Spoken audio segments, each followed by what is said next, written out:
Bem, pessoal, continuando então, né? A gente está falando sobre opioides, né?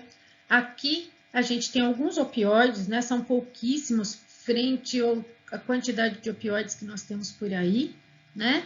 Mas eu coloquei alguns, por exemplo, codeína, que é para dor leve a moderada, pode ser usada para tosse, né? Aquela tosse não produtiva, tosse seca, né? Por que a gente fala que pode ser usado para tosse? Porque tem pessoas idosas ou em pós-operatório que tem uma tosse crônica e que se você não diminuir a tosse da pessoa, ela pode gerar outros problemas, né? Então, a codeína é usada para esse tipo de tosse, aquela tosse crônica, mas que não seja produtiva.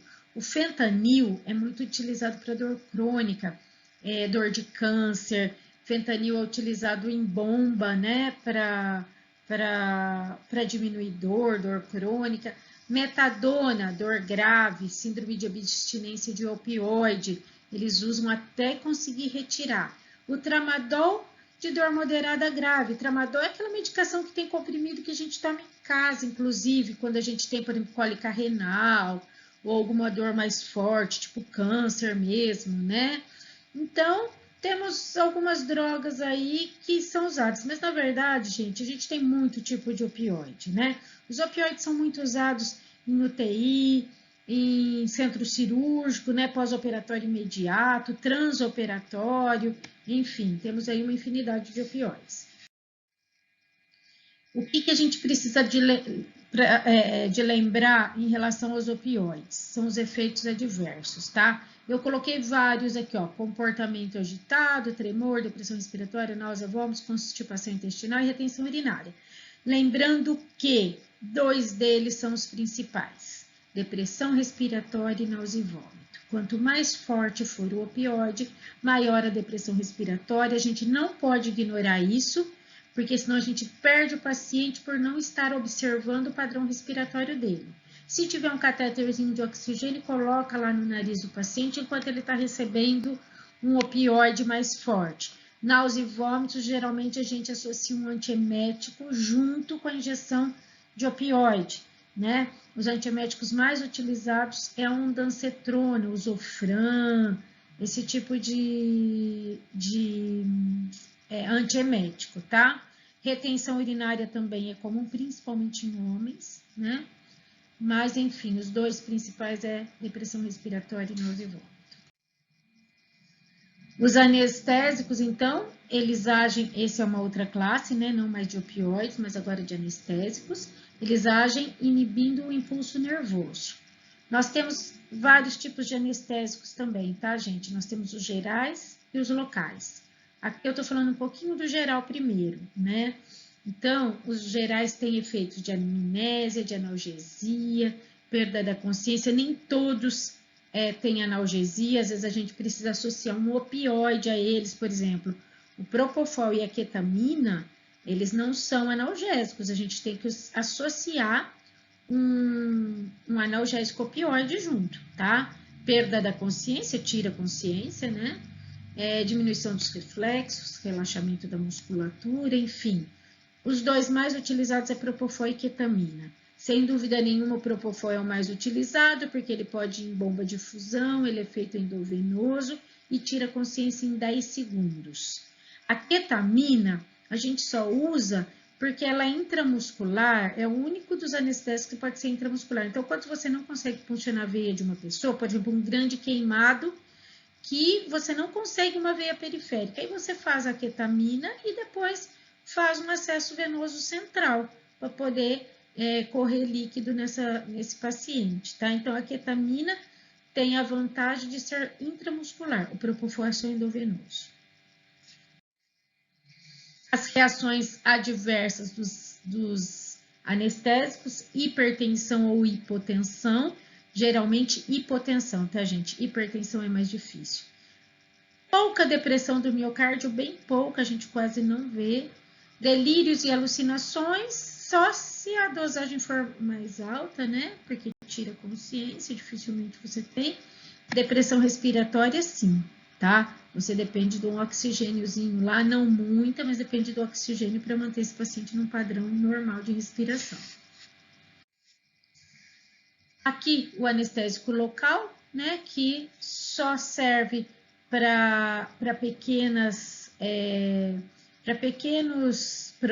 procedimentos, né? Então, para uma sutura, uma retirada de algum cisto pequeno, enfim, né? Então, o que nós mais temos é a xilocaína, e às vezes ela é associada a um vasoconstritor, para manter esse anestésico mais tempo ali no local e causar uma analgesia mais prolongada, né? Assim também diminui um pouco o sangramento, mas só serve para pequenos procedimentos. Bom, vamos falar um pouquinho agora sobre as medicações para Alzheimer, tá? Então, a gente sabe que Alzheimer é uma doença degenerativa do cérebro, não tem cura, ela é gradual, ela é crônica, a pessoa vai piorando sempre, não tem melhoras. As medicações servem para estacionar um pouco a doença, para não deixar ela progredir muito rápido. Mas nós não temos uma doença que cure o Alzheimer, assim como o Parkinson também não existe, né? Então, o tratamento é feito só para controlar os sintomas, na verdade, e para tentar segurar um pouco essa doença para que ela não evolua muito rapidamente, tá? E essa doença, gente, ela não acomete só a parte cognitiva, né? De raciocínio, ela também tem toda a parte motora, né? Ela acomete aí outras coisas. Bom, aqui são os medicamentos mais usados, né? Eu coloquei só alguns, os anticolinesterásicos, né? Que são muito usados, que atrasa a progressão da doença, é o que eu falei para vocês, não cura, mas atrasa, né? Diminui os sintomas, até toda pessoa que tem Alzheimer fica muito irritada, muito agitada, depressiva. Então, ela melhora todas essas condições, atua aumentando os níveis de acetilcolina, né? Um importante neurotransmissor para as funções cerebrais. Aqui eu coloquei algumas das medicações, né? Rivastigmina, que é um dos mais utilizados, e essa tem a opção de ser adesivo, porque a rivastigmina, gente, dá muita náusea e vômito, e às vezes as pessoas param de tomar por conta desse desconforto gástrico, né? Então, o bom dessa medicação é que ela tem adesivos, e esses adesivos são trocados 24 horas. Como a absorção é menor do fármaco, ele também causa menos náusea, menos vômito, menos diarreia, tá?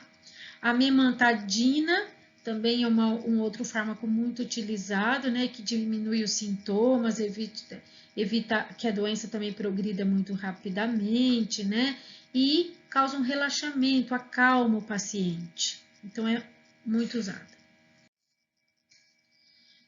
Temos os antipsicóticos, né, que equilibram o comportamento. Algumas pessoas com Alzheimer ficam muito agressiva, muito irritada, né? Então, esse tipo de medicamento evita a excitação, a agitação, os delírios, a alucinação, né? Dentro deles, uma das mais conhecidas é a risperidona, né? Mas tem aí vários. Os ansiolíticos, né? Que são o diazepam, zolpidem, alprazolam, todas essas medicações aí servem para controlar a ansiedade, principalmente o zolpidem, para deixar o paciente dormir bem, porque senão eles ficam agitados durante a noite, não dormem, e aí piora no dia seguinte, né? Os antidepressivos também é uma classe de medicamento muito utilizados para quem tem Alzheimer, porque ele estabiliza o humor. E quem tem esse tipo de doença, gente, fica muito depressivo, muito, né? Principalmente no início da doença. Então, os mais utilizados é a sertralina, enfim, tem aí os tricíclicos, né? Tem aí vários tipos de antidepressivos que são usados para esses tipos de pacientes. E aqui eu coloquei esse último slide que é importante, gente. Aqui eu falo sobre o abuso de drogas, todas, né? O álcool principalmente, lembrando que o álcool é um depressor do sistema nervoso central, por isso que quando a gente bebe muito num dia, no dia seguinte, faz parte da ressaca, a depressão, aquela angústia, aquela sensação de mal-estar. E lembrando que todas essas medicações que nós acabamos de falar para o sistema nervoso central, eles são incompatíveis com o álcool, tá? Nós não podemos usar e os pacientes têm que ser orientados em relação a isso. Senão, eles podem piorar nas suas doenças ou até causar outras reações mais graves. Tudo bem? Então, essa parte de drogas do sistema nervoso central acabou. Tá bom, gente? Beijo a todos, até a próxima aula.